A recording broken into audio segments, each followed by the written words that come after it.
You are listening to New Vision, Old Ways, the podcast that explores timeless wisdom for the modern mind in a fun, relaxed, and most important, interactive way with you, the listener. I am your host, Tony Marinaccio, and let's get the episode started.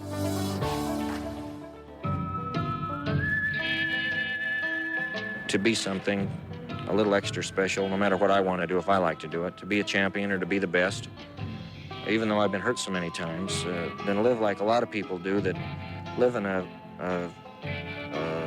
gray twilight world that these kind of people, they don't even know victory or defeat because they've never tried anything. And this is something that I feel compelled to do, and I'm going to do it. The voice you just heard was that of the one and only Evel Knievel, believe it or not. And he is setting the stage for what we are talking about today. Welcome, everyone, to episode 9, Finding Your Something More. And this will be another great episode for you. So get ready to start something amazing for yourself with the help of a book called Something More, Essential Attitudes for Building the Life You Want and Avoiding the Mistakes Along the Way by Amrit Kirpalani.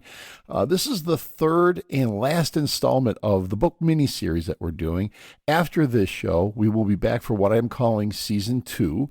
In the next season, we will be investigating some great concepts, as we did in the first season, as well as having a guest or two or three, depending on scheduling. And if I can, maybe include a book discussion or two as well. So a lot of work ahead, but I'm excited for the next season, as there will be no shortage of material to cover. A lot of great stuff coming up. So without further ado, let's begin episode 9 by delving into the book, Something More. As I stated in the previous 2 episodes, this is not a book review. I will be taking the concepts discussed in the book and relating them to myself and the world as I see it. Unlike the previous 2 episodes, which were Escaping the System and Designing the Mind, this writing falls into the category of a classic self-help book more than the previous 2 do. And that's okay, because I believe the author isn't promising absolute success in anything. He's giving us the opportunity to have a playbook that takes us from the hesitation to start a better life through to having the ability to sustain that life and have the overall satisfaction and fulfillment we all crave. And let's begin this journey with a quote from Zig Ziglar. He famously said, "You don't have to be great to start, but you have to start to be great." He points out here in minimal fashion that many of us don't ever start our journey to live the life we truly want because the task seems too daunting, too tedious. We fear rejection from friends and family. We fear failure. So what happens? We just accept our fate, whether it makes us happy or not, leaving on the table all the hopes, dreams, passions that we coulda, woulda, shoulda done.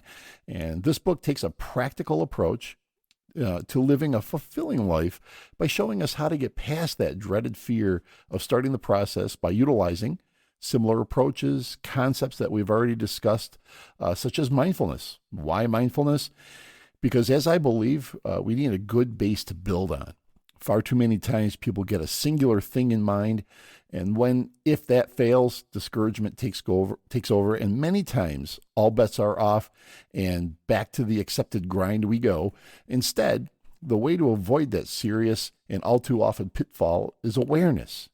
Awareness of what, you might ask? We could start with the basics, and the author and I really agree on a simple task. Handwrite, if possible. I do believe that makes a difference, but at the very minimum, write these initial items down in order to form the basis of your existence. We could start with using mindfulness meditation and truly looking inside ourselves and realizing important things like what are our values, our natural talents, our current roles and responsibilities in our personal and professional lives, what have been our successes and our disappointments, our hobbies and interests, and what motivates us. This exercise can give us a really good idea of who we currently are. And once that becomes clear, then we can start asking ourselves, why do I stick with the unfulfilling aspects of my life? Is there a way I can add more meaning or fulfillment to those aspects? Or do I need to eliminate them completely? I know that last part can be difficult, but any true change in one's life usually comes with a few difficult choices we need to make. Like the Stoics in episode 2, courage finds its way into this part, but it is an important aspect to realizing what's keeping you down. To help us see this part a bit more clearly, there is a great quote from author Stephen Covey. He said, "All things are created twice. There is a mental first creation and a physical second creation.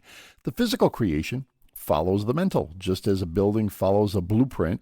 If you don't make a conscious effort to visualize who you are and what you want in life, then you empower other people and circumstances to shape you and your life by default."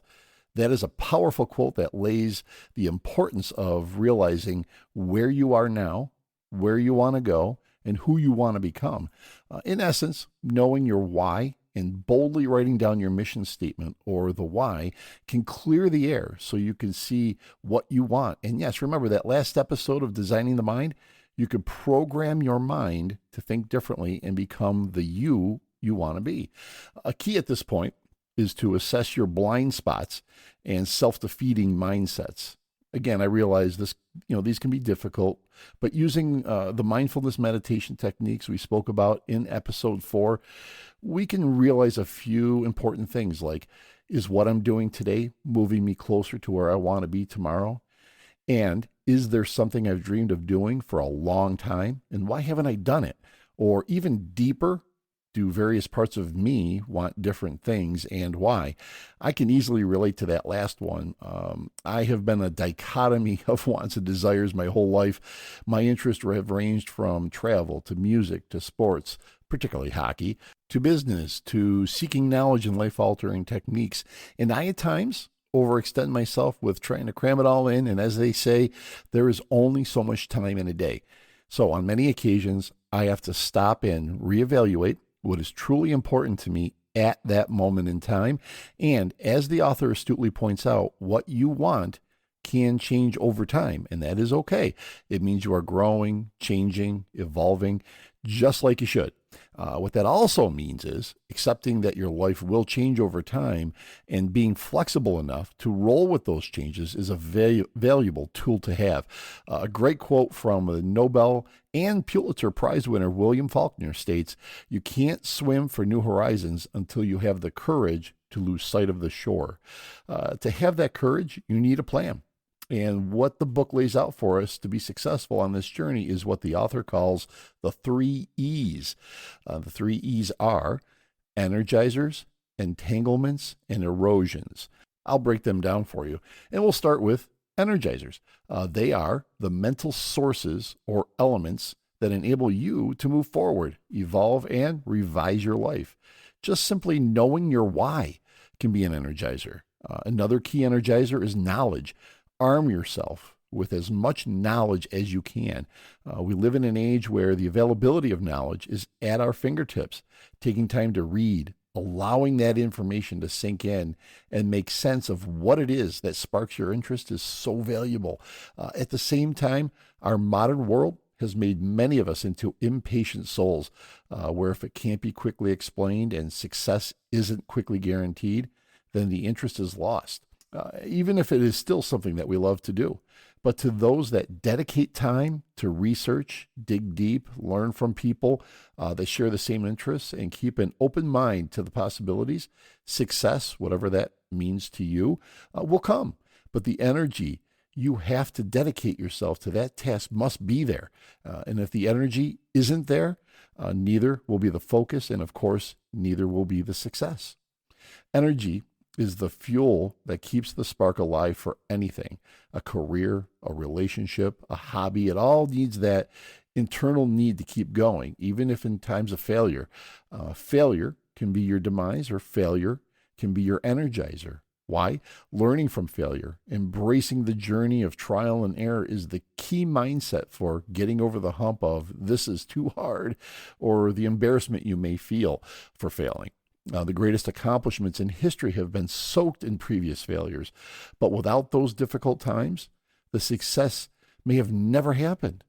Here is the voice of the one and only Zig Ziglar that we mentioned before, and his take on staying focused during those difficult beginnings that can be so wrought with failure. I listened to the people who were successful in selling that product. I would learn new things from different ones, new approaches, and you must be a constant student. A lot of people are afraid to try anything new because they are afraid that they will be embarrassed until they get good at it. Well, one of my favorite sayings is, the most important thing you can do is to understand that anything worth doing is worth doing poorly. What do you mean by that? Until you can learn to do it well. My first few sales calls were pathetic, but I knew it was worth doing, so I kept after it, My first few speeches were a disaster, but I believed that I could develop into that, so I kept at it until I could do it effectively, and all skills are exactly the same way. No running back that sets the records ever set a record the first time he picked up a football, and you can go right down the line with that. So if it's worth doing and you believe in it, go ahead and fail. And the more times you fail, the closer you get into success, because you should be learning on every simple thing that you do. You got to love that voice of his. And what he said in that clip was so true. Knowing failure will come your way, and being prepared for that is another great energizer that will give you the confidence you need to forge ahead. And our second E is entanglements. Entanglements can be considered anything that disrupts us or throws us off course.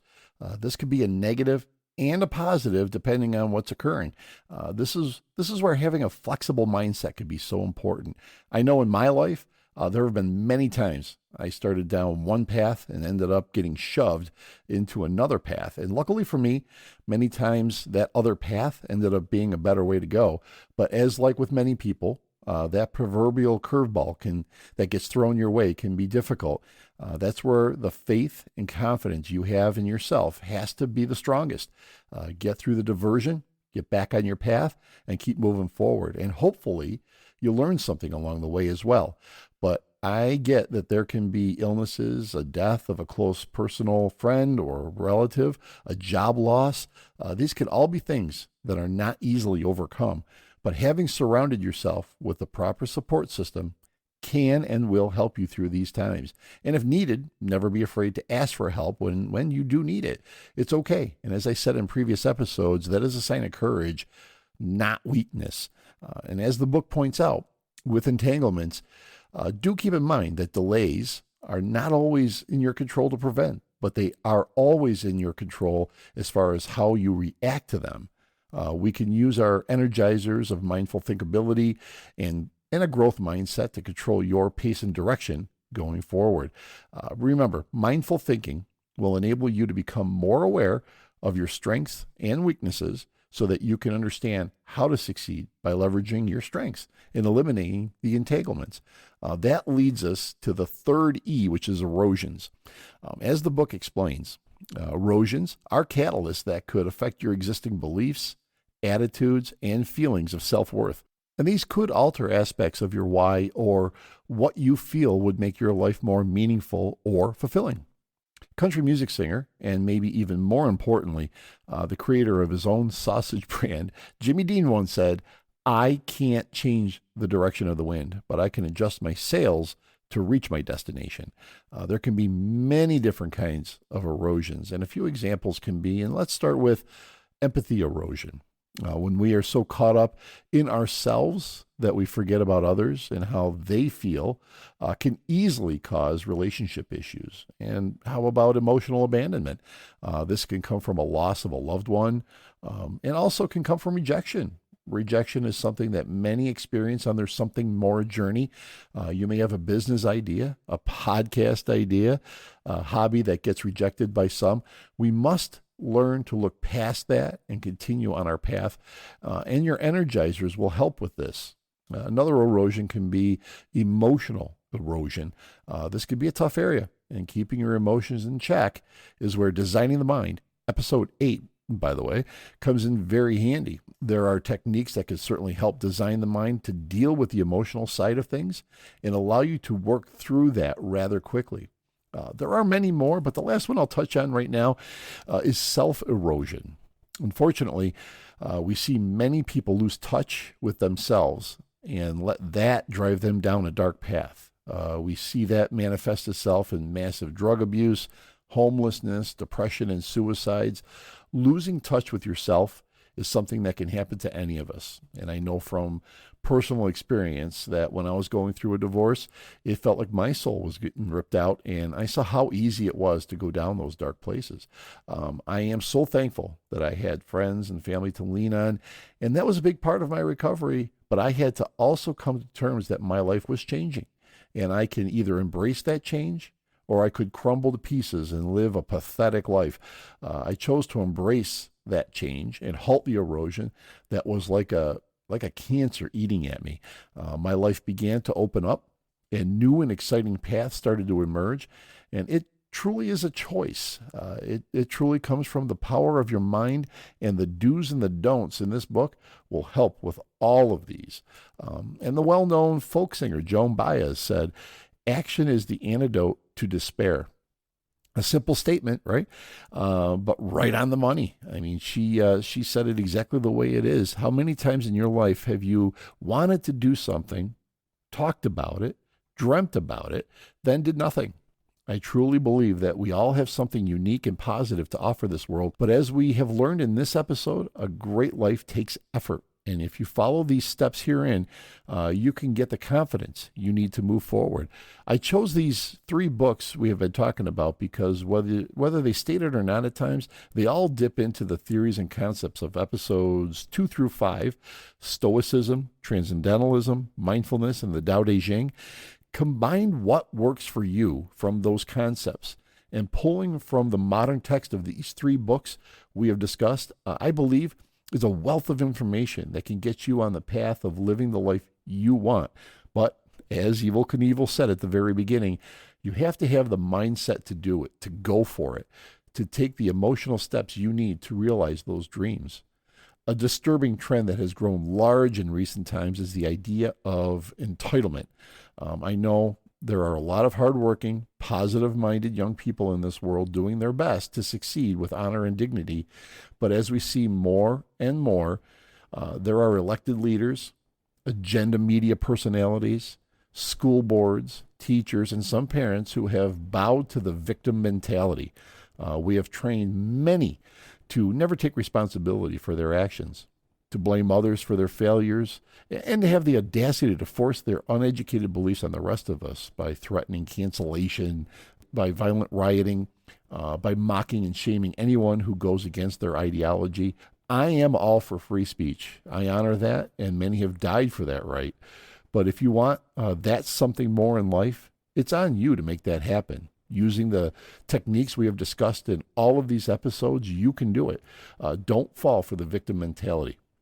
Put the effort in, and I promise you, doing it with honor, dignity, and respect for yourself and others, you will see your life change for the better. And then once new and pure habits are now common for you, the possibilities will be endless. Another great way to gain confidence along the way is to revel in your milestones. Milestones can be as small as just making the decision to get started and reforming your why or mission statement we discussed in the beginning. To realizing your dreams coming true, a successful relationship, that job or promotion you always wanted, to owning your own business, or turning your hobby or interest into the ultimate side hustle. Celebrating those victories or milestones along the way. Feel good about your progress, however slow or fast you are going. But also, don't forget to concentrate on yourself and physical and mental health. Enjoy making healthy choices. Get the mind and body right to become energized. That is a huge positive catalyst for being able to follow the plan and path you have set forth. Get educated and surround yourself with positive people that can not only help you on your journey, but a true support system when the road gets rocky, and it will. From the classic book, As a Man Thinketh by James Allen. Don't worry, ladies, this of course applies to you as well. It says, the aphorism, as a man thinketh in his heart, so is he, not only embraces the whole of a man's being, but is so comprehensive as to reach out to every condition and circumstance of his life. A man is literally what he thinks, his character being the complete sum of all his parts. Point being, you could train your mind to overcome the negative, to recognize the entanglements and erosions early on, and with confidence and energy, you can get that something more you have always wanted from life. I hope you have enjoyed the discussion on the concepts in Amrit Kirpalani's book, Something More, The Essential Attitudes for Building the Life You Want. It is a book I thoroughly enjoyed, and I encourage you to read because we only scratch the surface of the text. So what do you think? Here is where to get a hold of us and let us know. These are in the show notes, but as always, here they are. If you bring up the episode notes on whatever platform you're looking at, there will be a way to text the show. So you click on that, you can message us directly from there, or you can email us at newvisionoldways@gmail.com. You can find us on what was Twitter, now X, at New Vision Old Way. Remember, there's no S on that one. It's at New Vision Old Way. And you can find us on Facebook. It's New Vision Old Ways Podcast. You should easily find us. And as a reminder, these are still new platforms for us, and we are expanding them all the time. So we need your help to get the flow going with the community. And last but not least, if you could do me a massive favor and subscribe to us, like us, follow us, leave a review on whatever platform you found us on, that would be so appreciated. And that will also help us secure guests that we will be booking in the future. I can't wait to get your input. And I also can't wait until we get together for the next episode of New Vision, Old Ways. Until then, be safe, be cool to each other, and let's change the world. This episode of New Vision, Old Ways has been engineered and produced by TKM Productions and your host, Tony Marinaccio.